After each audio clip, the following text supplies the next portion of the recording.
We are so thrilled to have Jack Barry with us. Jack is one of our volunteer leaders.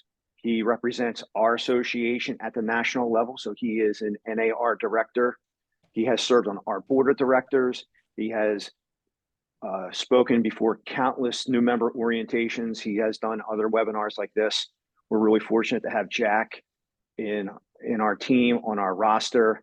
And he is joining us this morning from sunny, warm Florida. So good morning, Jack, and welcome. Look at that palm tree. I think it's real or it's fake, but it's better than the palm tree I have here.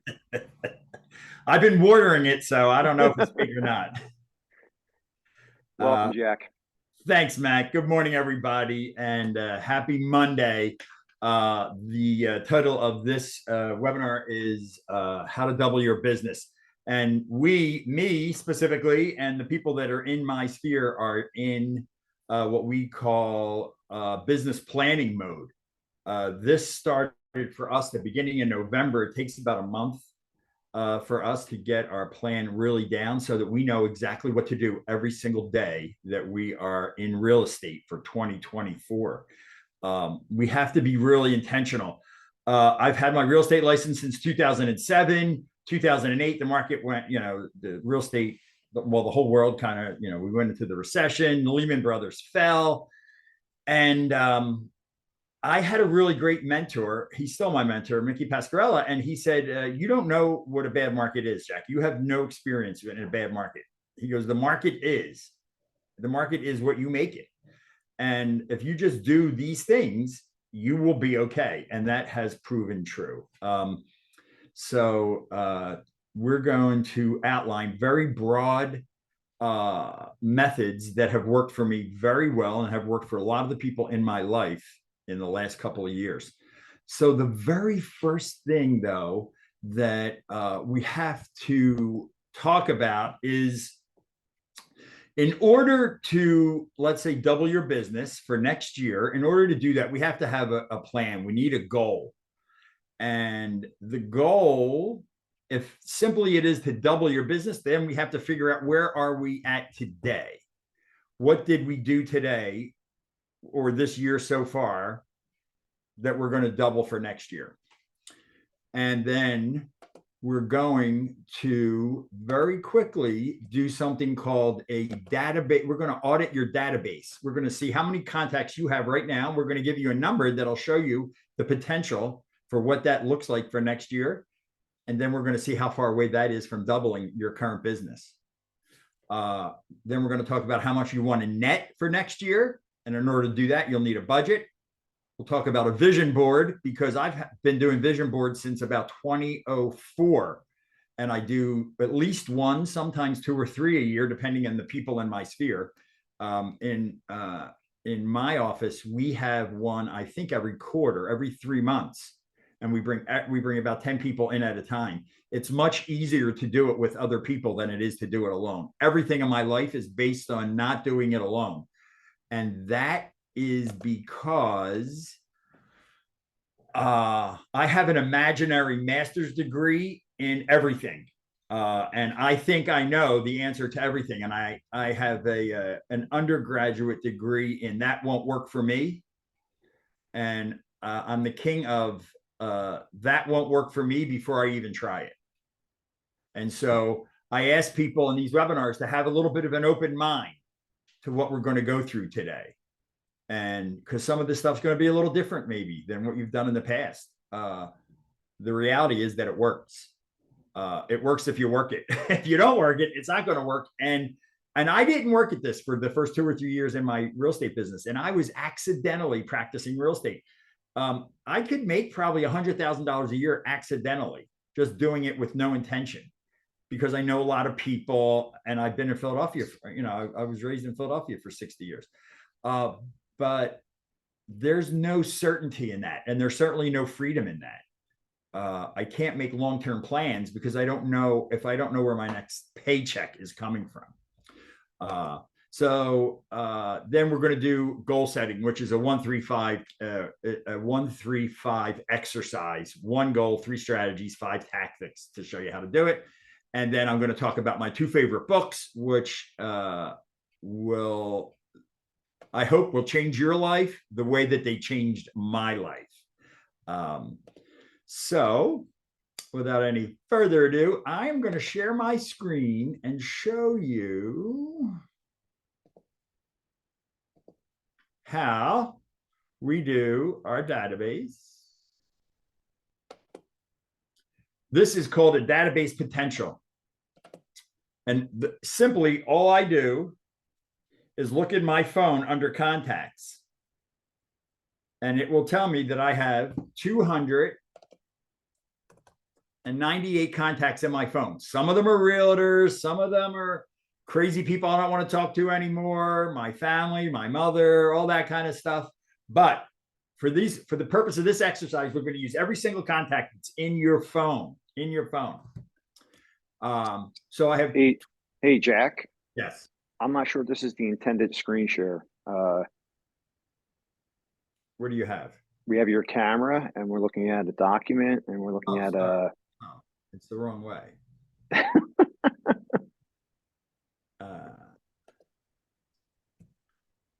Sorry. Is that better? There we go. Is that the database? Yeah. Yes, we're good. Thanks. Glad Matt's here. So I just took out of my phone the number of contacts I have. 2,298 contacts. The next category is a national standard that will show me that I had 147 statistically 0.6 people in this 2,298 will have a real estate transaction in the next 12 months. So potentially I have 147 transactions.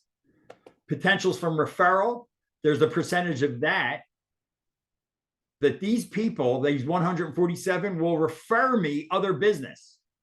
They may not be the ones doing it, but they might have a mother or a sister or an in-law or a cousin, maybe somebody in Florida. Last year, I sent 13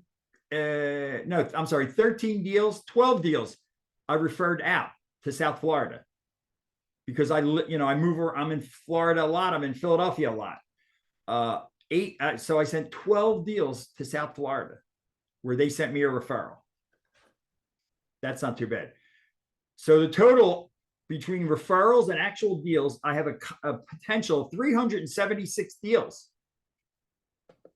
in my database. This is without getting any new clients. This is not door knocking. This is not cold calling anyone. This is all the potential in the database. Number of closings last year, I did 18 in 2022, and I did 12 referrals. So that means of 377 potential deals, 347 of them I never got to. At an average, my average commission is $11,632. So that means that I let $4 million go by. And that stuff is all in my phone. This is scary. This made me mad when I did this thing. These here are people that are in my team, on my team, and a friend of mine down here in Sarasota that I just did this to. We're going to send you this spreadsheet after the end of the webinar, so you could do this for yourself. This was just unbelievably eye-opening how much business is out there. And I just looked at these numbers from this morning as a point of reference. So last year in Philadelphia, just in Philadelphia County, nowhere else, just in Philadelphia County, we closed, this is from our MLS, we closed 1,545 homes closed in the month of December, just December. For 5 counties, Delaware, Montgomery, Bucks, Chester, and Philadelphia, 4,771 homes closed in December. So, I'm thinking, oh, it's the end of the year, it's Thanksgiving. Then next thing you know, it's Christmas. I might as well just take it easy. Nobody's answering the phone. That's not true. There's a lot of business and there's a lot of deals that are being done. And if I'm not going to do it, I have to be okay with somebody else doing it. And I'm not. I am not okay with somebody else taking all that business. It's mine. Plus, my mindset is that I help people. I help my clients. My clients become friends, my friends become clients. So that is a lot of people that I'm not even offering my services to. And they may be going to a stranger. And that's just not fair. It's just not fair. So that is the potential in my database. And we, like I said, we'll send that to you, and you'll put your numbers in there and see what that looks like for you, and to see what the actual potential is for you to do. There is something to be said for statistics. It's not good or bad. That's not a big number or a small number for me. It's simply the number. And it's very big. And that means that I am not doing enough. And in order to get those people the help that they need from me, I have got to be contacting them in some way, shape, or form every day.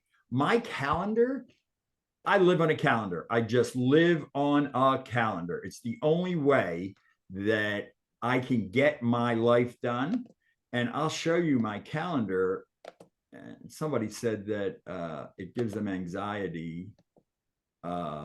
But that's my calendar. This is today, Monday, here. This is the stuff that I'm doing.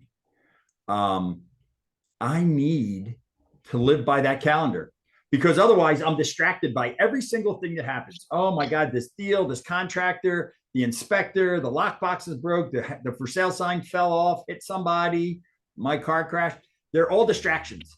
And I love to live in the distraction so that I don't have to do business. And I urge people to not get stuck there. Have a calendar, have lead generation in there. I need to lead generate 2 hours a day. I personally lead generate 2 hours a day, 4 days a week right now, because I have a team in Philadelphia. I have a team of 4 people. I only have to lead generate my top level people in my sphere. They're lead generating all of the other leads that we have accumulated in the past 17 years.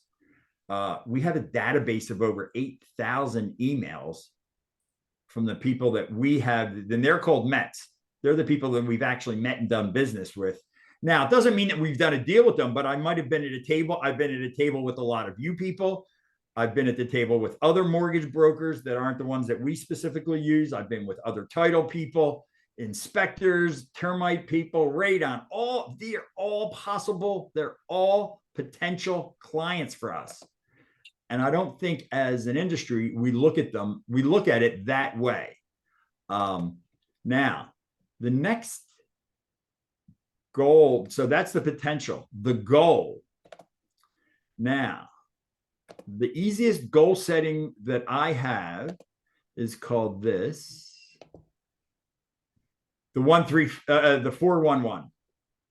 What is my big goal for the year? Right here. What do I want to do next year?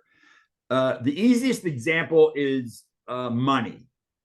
You could do weight, which I did for a long time, but money is the easiest example.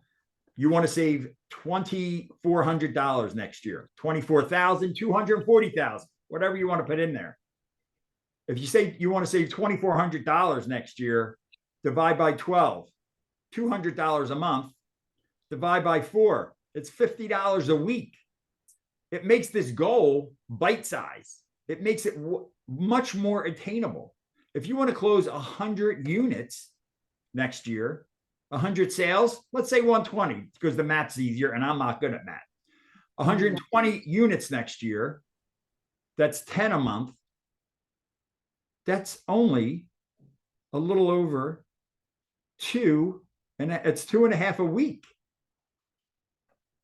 If you start ramping this up today, if you start ramping your business up today, if you start calling today, like I have to have 20 conversations about real estate 4 days a week.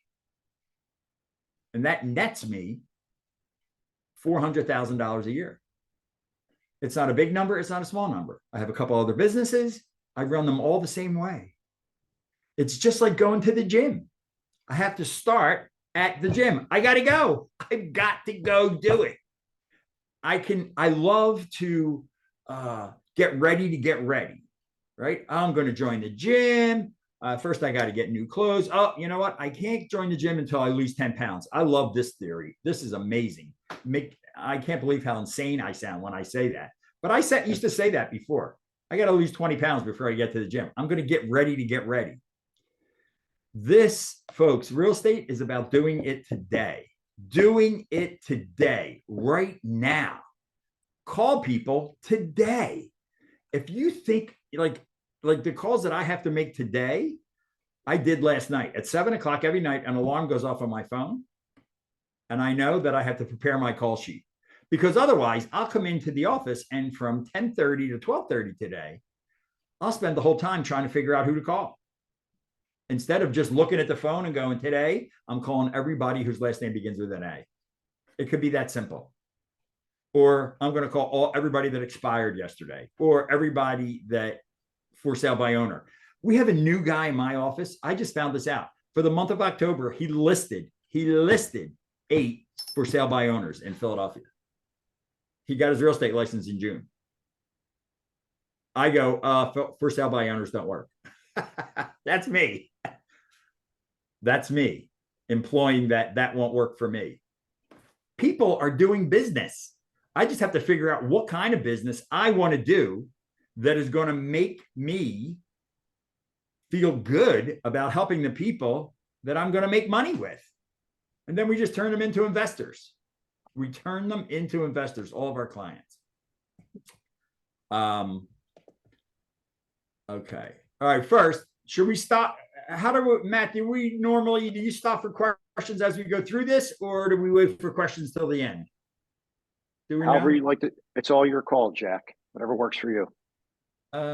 Let's see if we have any. Are there any questions in there? Let's see. No questions in the chat yet. Okay. All right. But feel free to drop questions in the chat, folks. Sometimes that's the easiest way to go ahead and do it. So if anything pops in your mind, just pop it in the chat, please. Thanks. Yes. The vision board. So I can't have a goal just for the sake of having a goal. I just can't say I want to have 100. I want to do 100 sales next year. It generally doesn't work. What would 100 sales do for you? If you could net $5,000 on each sale and you did 100, that would be $500,000. What would that do to your life? What would your life look like this time next year? Would you be on a webinar watching me? Or would you be on a webinar floating in a boat in the Mediterranean watching the webinar with your family for Thanksgiving? I'd like to attach things that I want to do. This year, we're looking at big multifamily, like 64 units. That was the goal that I had for last year. It was an over 50 unit. We're looking at one for 64. We're in the middle of due diligence. I have some partners in the deal with that. I bring together these syndicates of people that want to do the same thing that I do. And I create these little masterminds. And we meet weekly and we have a goal. And it starts with a vision board that everybody has to do. And the vision board is simply, where do you want to be 3 years from today? Where do you want to be 3 years from today that'll put the biggest smile on your face? And we cut out photographs from magazines. Some people print them right off the internet and we put them on the board. And the board has, like in my case, the board is I have a double door closet that opens in the bedroom in the morning. And when I open it, my vision board is behind my clothes, hanging up. When I move my clothes, there's the vision board. And it's the body I want. It's the house I want to be in. It's the friends. Mostly in my case today, at my age, 60, it's more about people than it is about physical things like money and houses and cars. It's more about people and being around a lot of people and being in the ocean, in the water, on a boat. These are the things that really charge me up and make me want to do more. So that vision board is what gets me there. I look at it every day. And then I have all these other people from the mastermind groups that they're my accountability. They'll say, hey, Jack, we're at the end of the first. In my one mastermind that I have, everyone has to present their P&L, their profit and loss statement every quarter in order to stay in the mastermind. And it's the one thing nobody wants to talk about. People don't want to talk about money. Ooh, no, no, no. It's scary. It's personal. I used to say that it was because I didn't have enough. And I realized, think about our industry of real estate.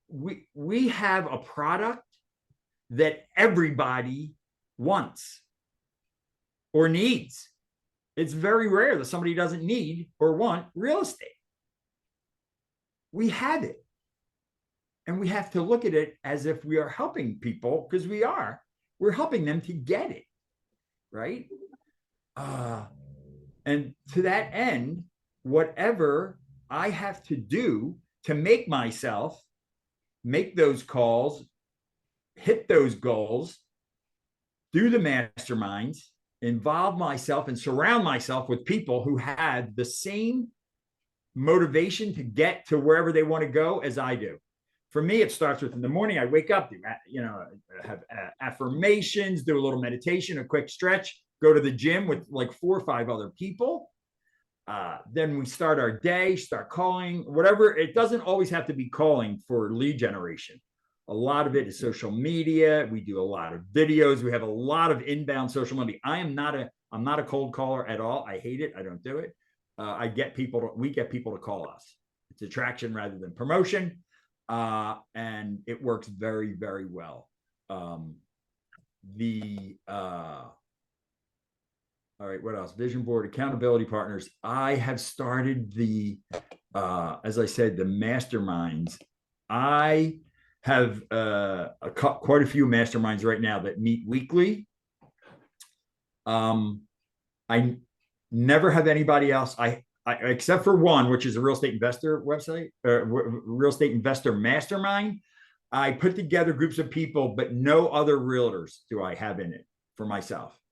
I have my very first, most successful was an attorney who was just leaving a big firm, starting his own practice, a contractor, general contractor, small general contractor, and then an indoor landscaping guy, something like this, right? He does like big office buildings and pharmaceutical campuses.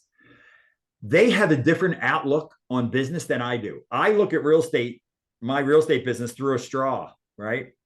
I look at it very, very narrow and very literal. They have shown me different ways to look at my business and different ways to operate my business. That mastermind, we've been doing that since 2014. We just celebrated 10 years. We meet every week. And that mastermind has shown all of us how to work on our business instead of in our business. And that is why I got into real estate. I didn't get into real estate just to create a job for myself. That doesn't work. I don't want a job. I want a business. And I want a business that I could sell one day. And that's very rare in real estate. There's only a few people in Philadelphia that have a business that they could actually sell. That's what I'm looking at creating. I just don't want a job. When I teach, I teach at Temple, and I tell people who's getting their real estate license to be their own boss, and they all raise their hand. I'm like, well, who's getting their real estate license to set their own hours? And they raise their hand. And I'm like, they're the 2 worst reasons to get into real estate. I am my own worst boss. I am the worst boss of Jack. The worst. And I'm not a work from home guy. I need to be out amongst the people. That's where I get my charge, my energy to keep helping people. Doing stuff like this, being involved in NAR, GPAR, PAR. I'm involved. I'm around people all the time. In life, you'd be very hard pressed to figure out where my business world and my personal world, if there's a line there. I really don't believe that there is. It doesn't work that way for me. I get some people might be, I'm done at 5 o'clock. I'm shutting the phone off. Great. Maybe that works for you. Maybe you could do a business and make $200,000 or $300,000 or $400,000 a year and make that work for you. That's fantastic. Show me how to do it. I want to know how to do that. All right. And then the last thing I want to talk about are these 2 books that absolutely changed my life in real estate. The first is called Finding Your Why by Simon Sinek. And this book showed me why I'm doing the things I'm doing. It just can't be to make money. That is not, for me, that is not the long range sustainable goal that will work. I need to find my why. And we actually went on, you could do it in a book. You could buy the book and read this and do it with someone else. I did it with a friend of mine. We just rented a cabin up in the woods and we went for 2 days and did this. It took about 10 hours. And there's a lot of work involved in this. But you know what I found out? Here's my big why. My big why is to provide whoever's sitting in front of me with enough resources so that they can achieve freedom, whatever that looks like to them. It's not necessarily money. My freedom is in time. I want my time back. I want time to do things. I want to be able, when someone says, hey, Jack, do you want to go to Puerto Rico Saturday? I want to say yes. Now, in order to get that time back, I need to make a lot of money because I need to pay a lot of people. And that's called leverage. And it's very, very hard for realtors, especially successful realtors, to let go and let somebody else do it. Because we're like, oh no, that client only is in this deal because of me. They only called me. That doesn't work. Not for me. I'm the rainmaker on my team. I bring the people in and then I call them an hour after the deal's closed. That's how we work it. And they love us. They love us. Our clients say things like, I can't believe how easy that was. I can't believe how this was so different from our last transaction. And the biggest response that we get is, I can't believe how little we talk about real estate. And that's because we front load the transaction. Our first meeting with them, we tell them exactly how this is going to work, exactly what's going to happen. We give them all the forms. We give them blank copies of forms. We give them an inspection report. We show them all the expectations, everything that they could possibly, the things that as realtors, we take this for granted, right? And all of a sudden, now we're giving them an inspection report, and the inspection report was late because the inspection was late. So we have 1 day to respond, and you got to read this 88-page report and tell me what you want to do in 10 minutes. Go. And they freak out. But we give them the inspection report the very first day we meet them. Once they sign up, buyer representation agreement, we don't work with anyone who doesn't sign it. Under no circumstances. But once I know what I want and how I need to help other people, this stuff is not hard at all. It's not hard. And make no mistake about this, folks. I am not smarter than anybody else. I went to Community College of Philadelphia for 7 years. Okay. I know what I'm talking about over here. I am very, I'm very tenacious, very, very tenacious. And I am very, very, I believe highly in the theory that consistency will beat talent every day of the week. Consistency will beat talent every day of the week. It works. It works at a very high level.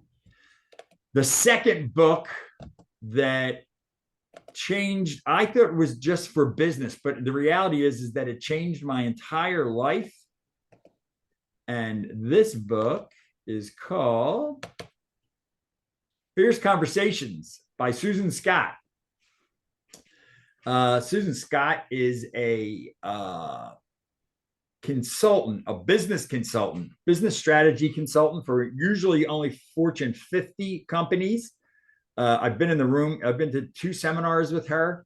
The very first tenet in the book is, what are you, her first tenet, as I said, I thought it was just for business, is the most important issue in any business conversation is that which is not being spoken about generally. And that used to happen to me a lot in the beginning. When you met someone, a buyer, and you just knew, you know what, this is not going to end well. I didn't ask for the mortgage pre-approval. I didn't ask for the buyer representation. I didn't ask they working for somebody else, working with somebody else.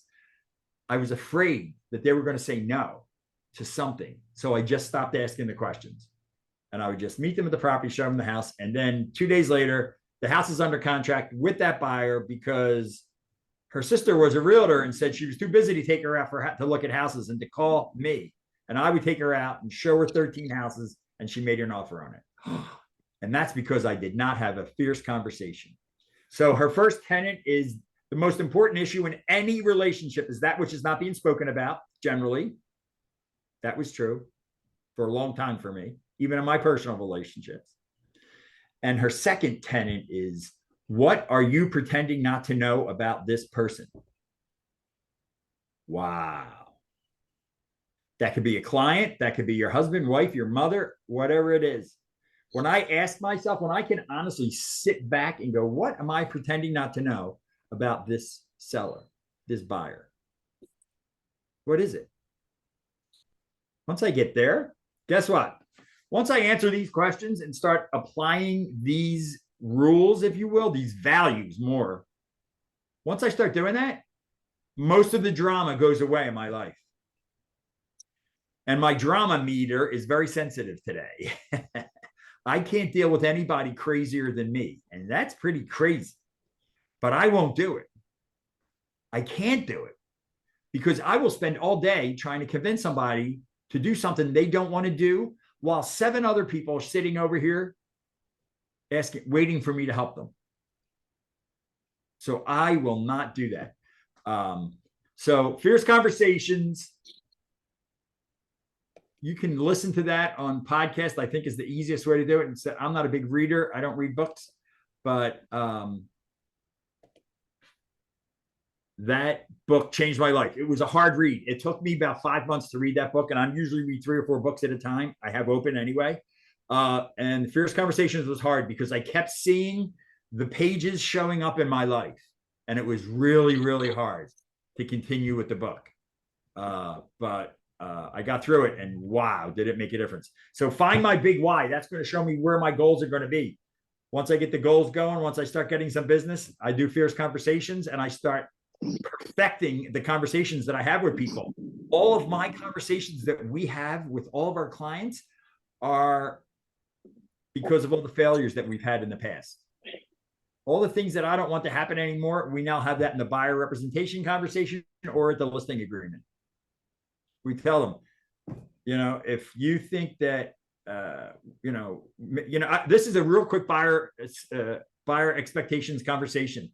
We talk a little bit in the beginning. I'm like, great, thanks for coming in today. 1 of 3 things are going to happen today. You're going to love us and you're going to sign up with us and sign the buyer representation agreement. We're going to go find your house. You're not going to love us and you're not going to sign it, and that's okay.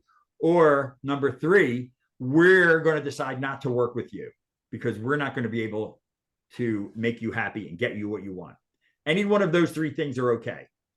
Any questions? They always 100% of the time say no questions.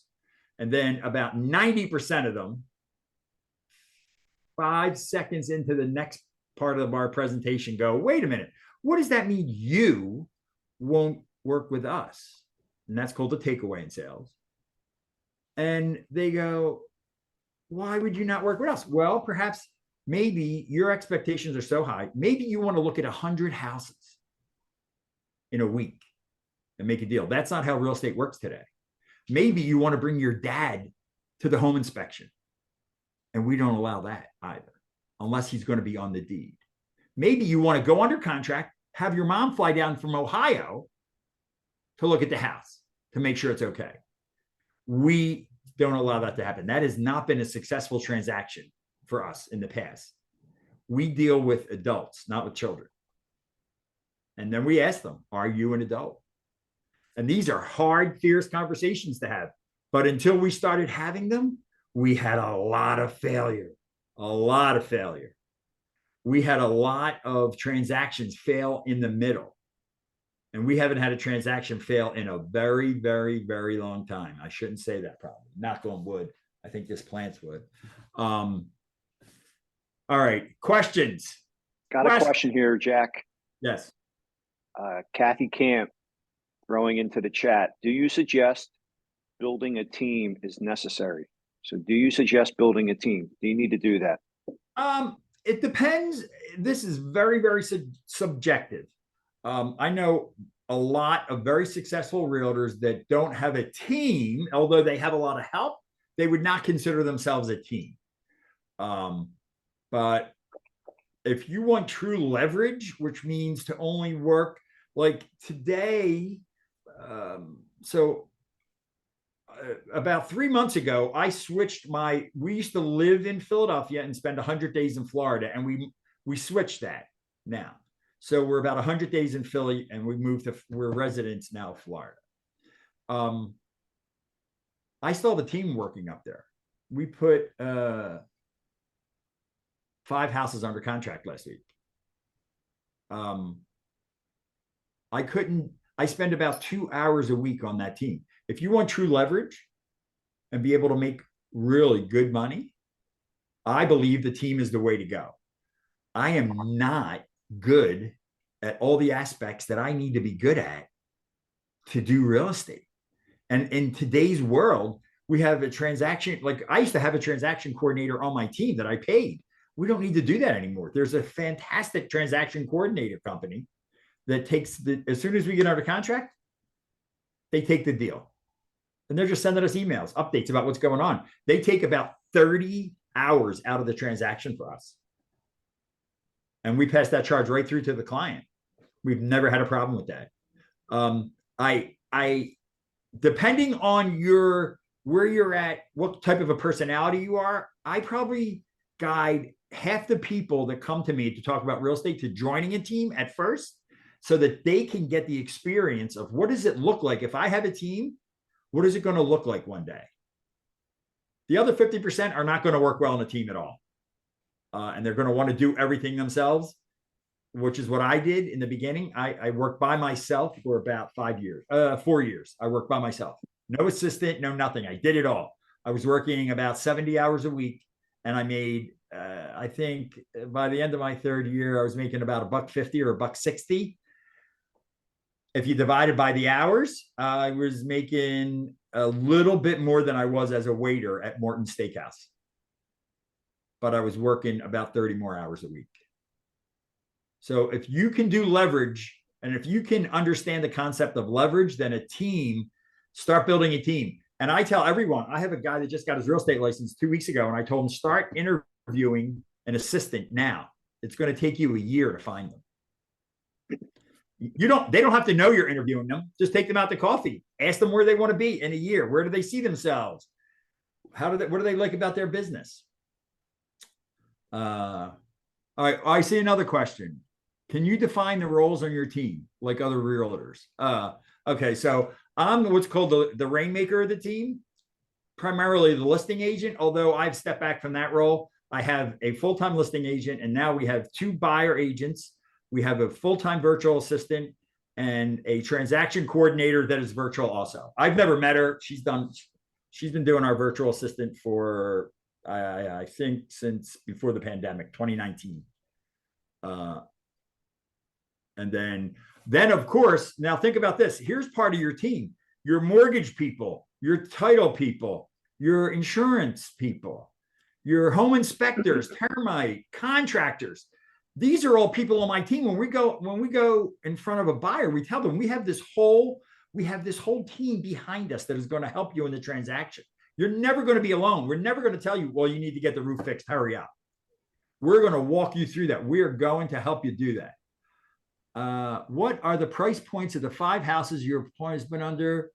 Is 371 is the average. 371,000 is the price point. Happy Thanksgiving. Oh, thank you, Kristen Daly. Oh my God, I haven't seen you. Do your team have a job designated to them, or everyone works on the same project? No, everyone has a very specific deal, and we tell our clients that. I tell my clients, look, I'm a listing agent, but you're never going to see me again. If I've done my job correctly, you're never going to see me again. because the photographer's going to come, the stager's going to come, the sign, the lockbox people are going to come. They're going to do all that. The other agent's going to come. The home, whoever's doing the open houses, they're going to do all that work. You know, when I go to Walmart, I don't expect to see Sam Walton standing there checking me out, you know, loading water into my car. Colonel Sanders isn't making my chicken for me, you know. I don't expect him to be there. They're going to hear from us, and something that we just implemented about I think it was this time last year, around December of 2022, we talk to all of our clients every day, or we have a contact with our client every day, some touch point every single day during the transaction, every single day. And their response to this, since we started to do that, we've had no fallout. They just trust us. It's really hard to not like somebody that you're in constant contact with. They tell it, we get to know when that what is not going well for you, what is not making this a 5-star transaction. And when they know every day, what my team is telling us is that people are actually answering their calls and their texts and their emails and their social media responses and taps and pokes. So everyone has a very specific goal, has a very specific job on the team. Given the current market environment, what would you suggest is the best way to lead generate? Your sphere, your current sphere right now, everyone in Philadelphia, I believe it's 4.2 years is the average. That's how long a house, that's how long it would take a house that's sold today. On average, it's going to sell in 4.2 years again. Death, disease, divorce, things happen to people. We've sold houses 8 months after we represented them on the buy, and 8 months later they said, you know, we're getting a divorce. We need to sell this house quick. You never know. You never ever know. So the best way is the people in your sphere right now to contact them. And you don't have to call them and say, hey, who do you know wants to buy, sell, or invest in real estate? It's like, hey, how you doing? What's going on? They will inevitably say, hey, how's the market? I'm like, it's doing not too bad. We're up 30% for 2023. Our sales are up 30% from last year. And the market's down. In Philadelphia, our closed sales are down about 46%, I think, somewhere like that, from year over year. And we're up because we're keeping in close contact with our people. Any suggestions for tips for a brand new agent with no real estate experience? Find a mentor. Find the most successful person in your office and ask them to lunch and pick their brains and ask them, what would they do if they were you right now? And then ask them, what would they not do if they were you? That's a big question I ask all the time. I used to call CEOs in Philadelphia to take them to lunch. And I asked them that all the time. 5 years ago, if you were me, what would you do? Wow. Holy crap. People love to be interviewed. They love it, love it, love it. Find a mentor. Find a mentor. A coach is the best, but if you're brand new, don't have any money, find a mentor in your office. Jack, talk about your 5 coffee mindset approach. So we did this on LinkedIn, and I actually somebody. So we don't hire for a position anymore. We hire talent, and then we build a position around them. And I have a couple other businesses that's very successful at also. So we do a LinkedIn. This started in 2017. I have 7,000 connections, or what are they? Yeah, connections on LinkedIn. And so we started sending messages to all those people and said, hey, this is Jack Barry. We're connected on LinkedIn, but we've never met. And I have a goal to meet every single person in Philadelphia that I am friends with on LinkedIn. Would you like to have a 15-minute coffee? And I do this by having a 15-minute coffee 3 times a day. And the response rate is ridiculous. It's ridiculous. 9 out of 10 people respond in some way. That response rate is outrageous. And they're like, what? Are you crazy? What are you doing? What? Like, and they show up. And if you say yes, say Matt goes, he types back in yes. I'm like, great, give us your email. We send you a calendar link that says Thursday, 9:15, Starbucks, 16th and Walnut, 9:15 to 9:30. You know what we're telling them? Don't be late, because there's somebody else at 9:30 and somebody else at 9:45. Holy crap. Holy crap. Within a month of doing this, we did it. I had the guy do it, and 5 days a week, I was having 3 coffees with strangers. I had a law firm call me, and the guy said, what's your scam? He was a partner at a law firm. I didn't meet the guy. I said, what? He said, one of my associates that's on partner track told me that he just had coffee with you through LinkedIn, a stranger, and I want to know what your scam is. I say, I'm trying to sell real estate, buddy. There's no scam here. I'm trying to meet all the people that I'm friends with, all the people that I'm connected to on LinkedIn, because I know the bigger my world gets, the bigger my world gets, the bigger my sphere gets, the bigger everything gets. And he ended up hiring me to come and talk about lead generation in his law firm. Because while they're very good at law, they're very bad at lead generation. Just like a lot of realtors are good at real estating, they're very bad at business. We might know the transaction inside and out, but we're bad at business. And that's what that LinkedIn scheme, if you will, scheme is a Latin derivative word for schematic, which means plan. It has a negative connotation in our society, but it's not. It's just a perception. It's a scheme. It's a schematic. It's a plan for meeting people.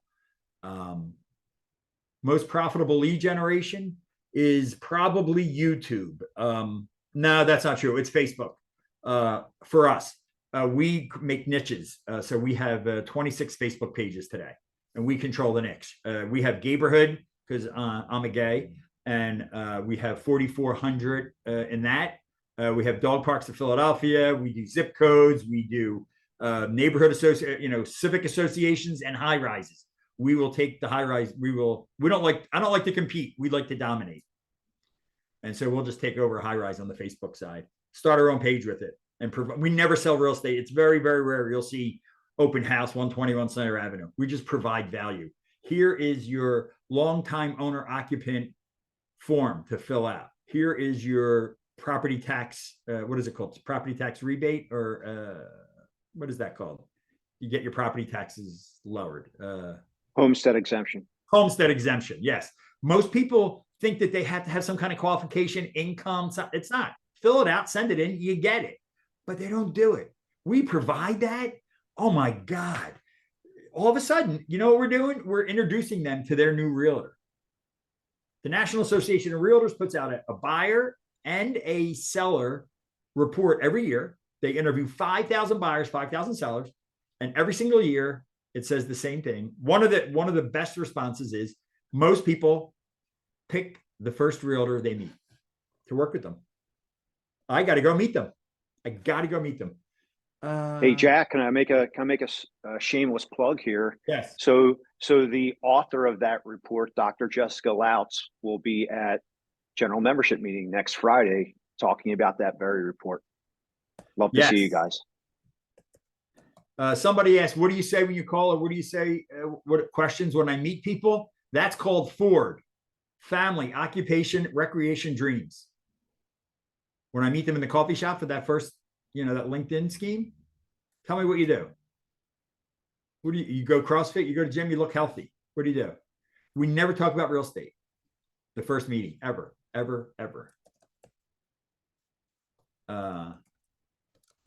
Or where you want to be next year. How can I take you? How do we use Facebook? Oh, okay. So I'm a firm believer in niches. Niche. Here's the test. Here's how to do it. Go in wherever you live, civic association, whatever you have, little league, and say, hey, what's the best? Where's the best? Who is the best Chinese food delivery in Society Hill, in West Philly, in Chestnut Hill, in North Philly, Point Breeze? Put that in the group and watch that thing populate. They're your know-it-alls. Those people that answer those questions, they're your know-it-alls. They know what's going on in your neighborhood. Go have coffee with them. Those people are if it's a crime family, they're your capos. They know everybody in the neighborhood. What else? Repeat how you use Facebook. Yeah, so we do that on Facebook, and we just get to become known as the person. We go, hey, there's a big race this week. We did something about, there was a race in Philly, a marathon, or yeah, marathon. And we just put the street closings around the high rise that I used to live in, that I kind of am the go-to real estate person. Almost none of the people in the building know my name. They just know that I'm the real estate guy. I'll take that any day of the week. Any day of the week. All right, we're coming close. Oh, we're at 9:54. Oh, I see messages down here. Oh my God, Stacy. Oh my God. Holy crap. That was a long time ago. All right, any other questions? I'm going to email the link. How do I send the link out, Matt? To you? Yeah, Jack, no, we'll do this. Send it to me. And then once we get the video up onto YouTube, we'll send another message out to membership, like in case you missed it thing. So the link to the video, we'll have that, any docs that you have to share. Yeah. And we'll get that out to membership that way. They're all on the link. Excellent. And we'll put it into the description for the YouTube video as well, with a link to Beautiful. it. Beautiful. We'll get that squared up. All right. All right, Jack, great presentation. Thank you so much for everybody joining us today. Kathy, you just put a question in here. Oh yeah, I'll drop this in real quick. There we go. Just put the link in for the general membership meeting. Again, it's next Friday, $20. Love to see you guys there. Great time spent, good information, networking, all that stuff. So with that, everybody, have a great Thanksgiving. Thank you, Jack. Thanks to everyone for joining us today. Have a great short week. Enjoy gathering with your friends and family later on Thursday. And go Birds. Take care, everyone. Thanks, Matt. Have a great day. Thanks, Jack.